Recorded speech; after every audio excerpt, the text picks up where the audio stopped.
teorema interessante também no Max Weber, na Ética da Questão do Espírito do Capitalismo, onde ele vai dizer que um dos elementos que marca a mudança do feudalismo para o capitalismo, um elemento importante, que é o surgimento da religião protestante. Como vocês sabem, o feudalismo, o que predominava, a religião que predominava, era o catolicismo, certo?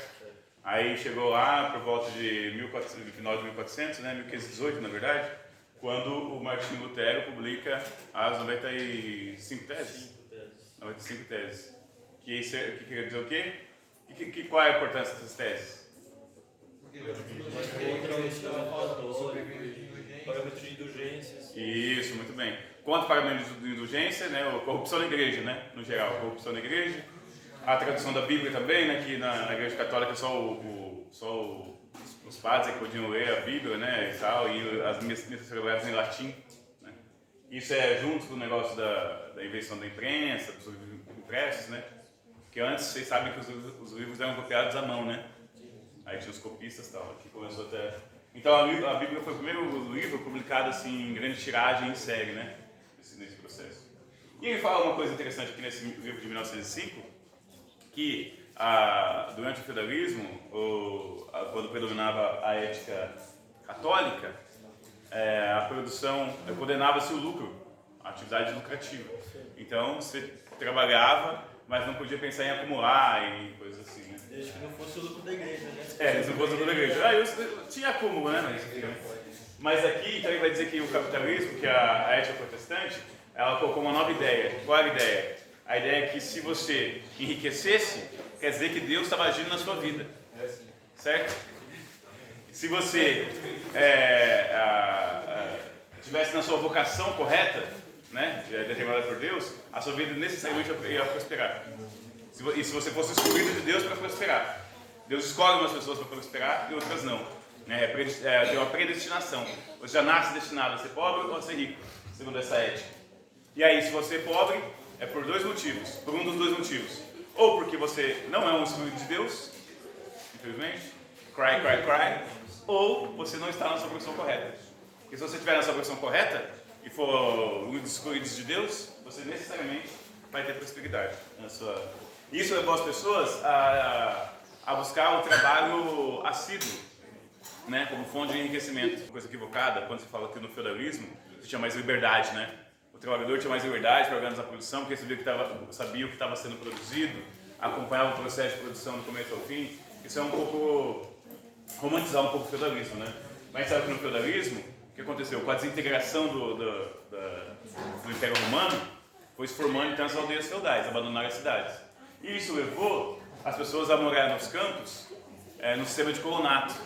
Então a pessoa trabalhava lá na fazenda e ela tinha, vamos supor, 3 dias para ela, o período do trabalho era para ela, os outros 3 dias para o dono da terra, certo? E as terras nem sempre, as terras pertenciam aos reis, né, na maior parte dos casos, né? E não ao próprio cara que está morando na terra. E ele concedia para as pessoas. E aqui então você tem a aldeia feudal autossuficiente, né? Tudo que ela precisava. No trabalho, no capitalismo, essa é uma outra questão, né? Quando começa o capitalismo? O que vocês me diriam? E eu não estou falando só um dado histórico. Assim. Não, mas capitalismo atual. Sistema capitalista. Não, sistema capitalista. É que ele vai ter essa raiz do feudalismo, uma parte dos burgos começam a ser criados, por causa do comércio em volta das grandes cidades. Mas quando a gente pode falar assim, um giro? Na virada de chave, na minha opinião, foi quando eles começaram a querer mais poder. Quando eles começaram a tomar e falar assim, aqui a gente vai juntar vários feudos e formar um reino. Na minha opinião, essa foi a grande virada, porque eles queriam poder político, não só econômico. Alguém mais? Revolução Industrial. A chave é a Revolução Industrial. Tem esse elemento da mudança, a mudança é qualitativa, quantitativa, né? A gente fala que tem em um certo momento que a quantidade se transforma em qualidade, né? Então, você tem pequenas mudanças que vão acontecendo, mas que não dá para você dizer que o feudalismo tinha acabado. Um grande marco, sem dúvida, é a Revolução Industrial, que mudou a forma de produção. Por quê? Porque você vai ter 2 classes sociais novas, certo? A classe trabalhadora e a burguesa, e a classe burguesa. Então, a gente pode colocar isso mais ou menos por volta de 1750, que surge o capitalismo, certo? Se a gente for pensar antes, quando acaba a Idade Moderna. A Idade Moderna acaba lá em 1453. Certo? Tem a Idade Moderna, né? Hã? 1453. Boa. Tem a Idade Moderna, né? E o que marca a Idade Moderna é algumas coisas. Grandes navegações. Certo? Quando começam as grandes navegações? 300. Descoberta da América. Puta que pariu, sabe o que é? 1492. A América é descoberta 8 anos antes do descobrimento do Brasil. Certo? Então a descoberta da América é uma coisa importante, porque ali marca o início das grandes navegações, navegação a grande distância, e também o mercantilismo, para marcar uma série de coisas, metalismo, toda aquela coisa. Mas a primeira, grandes navegações, estados modernos, formação do Estado moderno. O que é o Estado moderno? O Estado moderno é o Estado centralizado, com leis próprias, moeda própria. Lembra que no feudalismo não tinha Estado, né? Centralizado. Cada cidade, cada região produzia uma coisa, sei lá, a Alemanha, França. Você passava por 10 reinos da França, cada reino tinha uma moeda, cada reino usava pesos e medidas de uma forma. Nessa passagem do feudalismo para o capitalismo, a partir de 1500, 1600, você vai começando a ter as indústrias de manufatura. Os grandes barracões para a produção de tecidos e tal, né? A indústria têxtil. Ali então você marca já o surgimento da classe trabalhadora, que é o quê?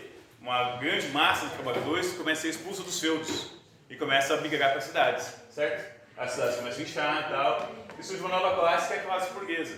Se antes a sociedade era organizada por grandes senhores feudais, né? Tradicionais e tudo mais, agora você tem uma classe de comerciantes que vão começar a organizar a produção em busca do lucro, certo? Com cidades integradas e tal. E aqui surgem essas classes, então aqui a gente pode pensar, a gente sempre fala da classe trabalhadora e da burguesia, que são as classes, são os dois polos do processo, né? Mas também você pega o próprio Marx, quando ele fala na 18 de maio, ou também você vai pegar lá no Capital, no capítulo 23, você vai ver que ele fala também de uma classe média. O que seria uma classe média? Uma classe média é uma classe que tem renda salarial acima da média nacional. Por exemplo, a renda nacional hoje, acho que está em torno de 3 mil reais, 2.900 alguma coisa. A renda média. Naturalmente, tem pessoas que ganham menos, né? E pessoas que ganham mais, tá? Mas a renda média é essa. 80% dos brasileiros ganham até 3 mil reais. 80%. Certo? O que passa disso? Oi. Por pessoa, per capita. Por pessoa.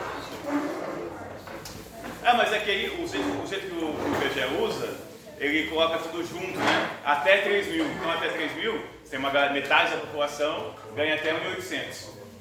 Sabe? Aí tem lá 30% ganha abaixo de 1.200. Então ele coloca tudo junto lá, o IBGE faz essa pesquisa, põe lá todo mundo até 3 mil. Aí dá 80% da massa trabalhadora. Eu digo isso porque tem uma ideia também de classe social por estratificação, por estratificação, que ao invés de falar de classes sociais fundamentais, eles colocam, por exemplo, R$1.000, R$1.100, R$1.300, R$1.400, aí classe A, classe B, classe C, classe D, classe F, classe G, aí pode chegar, tipo, sei lá, a todas as classes de acordo com todas as letras do alfabeto, certo? E você não consegue entender direito, porque são A, B, C, D, E, F, G, H, e na verdade, o que a gente está tratando aqui são de uma classe média, curiosamente, é quem ficou renda acima da média nacional. Por exemplo, um professor que ganha 5 mil reais por mês, ele já está na classe média baixa. Mas ele está na classe média, porque a renda dele está acima da média nacional. Certo? E a pequena burguesia? A pequena burguesia são pessoas que tiram a sua renda de propriedade e não da venda da sua força de trabalho. Um dentista que atende lá no centro, lá perto do terminal. O dentista está lá e tem o consultório dele, e ele atende lá, ele não pode ser classificado como classe trabalhadora, porque ele não é empregado, ele está fora das relações de trabalho. Seria o PJ. Isso. Ele está fora da relação de trabalho. É que o PJ às vezes pode ser um mascaramento disso aqui, né? Se a classe trabalhadora, ele está mascarando. Nesse caso do dentista, a propriedade é dele. Se ele não quiser ir trabalhar amanhã, ele não vai. Ele vai ficar a semana inteira. Ele está fora de um contrato de trabalho. Então, mas mas aí tem umas falsificações. Que, por exemplo, o cara fala assim, vou contratar você, mas ao invés de contratar você como funcionário do estabelecimento, vou te contratar como MEI. Tem faculdade que faz isso, por exemplo. Vai contratar o professor, em vez dela fazer um contrato de trabalho com você, sabe? Ela te contrata como MEI. Então, na verdade, você é trabalhador lá, você vai lá, vende sua força de trabalho todo dia, mas ela quer fazer um contrato com você MEI. Então, isso falsifica a relação. Eu não tenho propriedade nenhuma. Eu dou aula na faculdade aqui no centro, certo? É, tipo isso, com contratos mascarados. Acontece muito isso, contratos mascarados. Agora, a pequena burguesia não, ela tem uma propriedade mesmo. Pode ser o mercadinho ou o Serfest. Tem o mercado dele, ele vende produtos dele, entendeu? E ele não está numa relação de trabalho. Se ele não quiser ir trabalhar hoje, amanhã... Por exemplo, você já assistiram aquele filme o Doutor Estranho? Sim. Doutor Estranho da Marvel. Ele tá lá, ele é um cirurgião plástico, né, famoso e tal, as mãos dele valem ouro. E aí ele ganha uma fortuna. Né? Ele ganha uma fortuna. No caso dele, ele não tem consultório, ele trabalha, ele presta serviço. Aí ele sofre um acidente e machuca as mãos. Aí ele perde o principal dom dele. Aí acontece o que com ele? Fica pobre. Porque ele vende a força de trabalho dele. E o único instrumento de trabalho que ele tem são as mãos dele. Assim como eu sou professor. O meu único instrumento de trabalho, por incrível que pareça, é minha voz. Se eu ficar mudo, hoje deve ter outro jeito. O Stephen Hawking estava lá e conseguia, né? Mas... se eu perco a minha voz, eu não posso mais trabalhar. Porque o meu corpo é minha propriedade. Eu não tenho propriedade. Agora, por exemplo, um dono de posto de gasolina. O cara só tem um posto de gasolina. Se ele perder a voz, ele continua trabalhando. Se ele perder uma mão, ele continua gerando renda da propriedade. Se ele perder as duas pernas, as duas mãos e a voz, ele ainda continua recebendo lá a renda, o lucro produzido pela empresa dele. Aí pode passar para o filho, para o sobrinho, e continua a renda. Cai lá ganhando dele. Por propriedade. Tem que ter alguma propriedade que produz algo. Aí pode ser um consultório dentista, pode ser, sei lá, uma loja de roupa, pode ser qualquer coisa. E isso define qual é a diferença da pequena burguesia. Porque a pequena burguesia, o cara que tem um posto, ele não é igual, o cara que tem um posto de gasolina ou tem um mercadinho, ele não é igual a o Carrefour ou qualquer outra rede de supermercados, certo? E no geral, as grandes redes de empresa, quando elas crescem, elas acabam por engolir essas pequenas empresas, certo? Então, tira renda de propriedade. E qual é a diferença disso? Qual é a questão? A questão, por exemplo, assim, a classe trabalhadora, por exemplo, ela faz greves, certo? Por melhores salários, melhores condições de trabalho, né? Por vale alimentação, por licença maternidade, uma série de coisas, certo? E no geral, a pequena burguesia não gosta disso. A pequena burguesia não gosta quando a classe trabalhadora faz greve. E no geral ela fica contra. E no geral ela aparece dando entrevista na TV falando, é um absurdo, não sei o quê. Por quê? Porque a pequena burguesia, uma greve de trabalhadores do comércio do centro, vamos supor. O cara tá lá, os caras estão com as lojas dele toda lá, os pequenos proprietários, né? E os trabalhadores nem vai. Entende? Porque tem uma greve de ônibus. Ou por qualquer outro desses motivos. Então prejudica eles diretamente, porque vocês não conseguem vender a mercadoria. Então, no geral, eles tendem a ficar contra qualquer tipo de mobilização operária, trabalhadora, por direitos. No geral, o pequeno proprietário não gosta disso. Ele quer ver tudo funcionando, não importa o que aconteça. Não pode parar a produção. Certo? Então, a pequena burguesia, no geral, ela tende a ficar sempre do lado da classe burguesa. Você tem lá em São Bernardo do Campo, você tem a Volkswagen, uma grande montadora de veículos, tem lá. E lá, os trabalhadores fazem greve. E já fizeram muitas vezes, né? E ao redor dessa fábrica tem um monte de pequenas empresas. Mercado, bar, restaurante, um monte de gente que vive só de NPF para os operários. É de se esperar que os donos desses restaurantes, que servem os trabalhadores, né?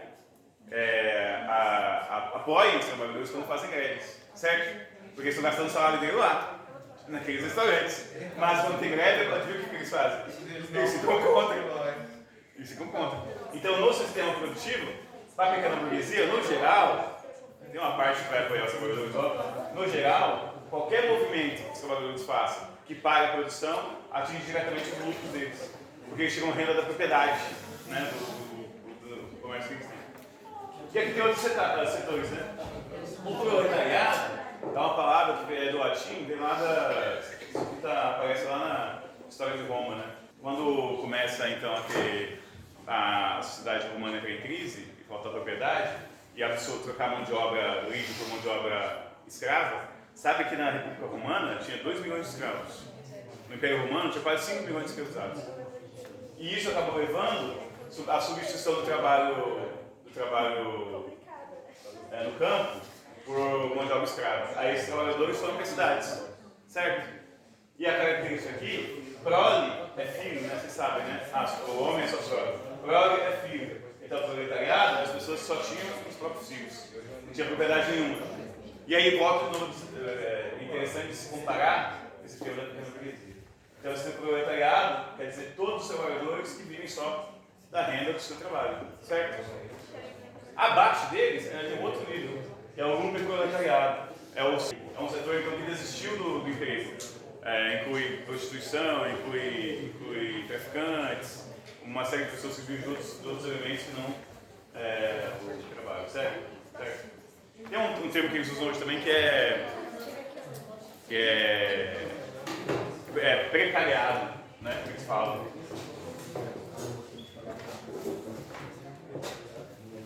O precariado é esse setor da classe trabalhadora. Então, se você pensar a classe trabalhadora como uma totalidade, ela tem multiníveis.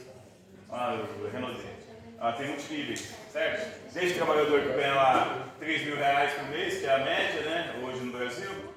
A média salarial está em 3 mil. Mas é isso que eu estava falando, essa média salarial inclui a renda máxima, né? Quase que a renda média. A renda média pega desde o cara ganha 1.200 até os 3 mil.